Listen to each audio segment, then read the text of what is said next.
শীতল রাজ্য। এই রাজ্য অনেক সুন্দর হওয়ার কারণে এই রাজ্যে যুদ্ধ লেগেই থাকে। দিন যুদ্ধের সময় রাজাকে পাশের রাজ্যের রাজা মেরে ফেলে। সিংহাসনের দায়িত্ব পড়ে প্রিন্স চার্লির উপরে। প্রিন্স চার্লির সিংহাসন পাওয়া দেখে তার বড় বোন রাজ্য ছেড়ে চলে যায়। প্রিন্স চার্লি খুব উগ্র প্রকৃতির একজন ব্যক্তি ছিল। শীতল রাজ্যে প্রিন্স চার্লির অন্যায় অবিচারের কারণে এখানকার আম প্রজারা অনেক অতিষ্ঠ হয়ে গেছে।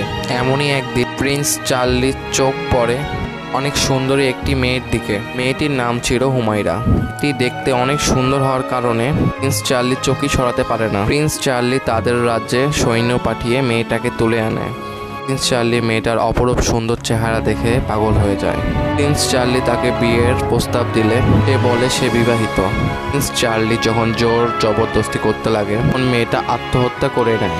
মেয়েটার ভাই ছিল ইরাকের সবচেয়ে সাহসী এবং ভয়ঙ্কর যোদ্ধা।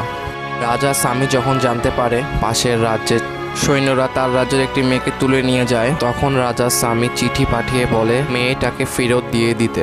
ক্ষিপ্ত হয়ে চিঠি ছিঁড়ে ফেলে দিয়ে ওই প্রহরীকে মেরে ফেলে। হুমায়রার হাজবেন্ড যখন বাণিজ্য ছেড়ে দেশে আসে তখন তার ওয়াইফকে কোথাও দেখতে পায় না।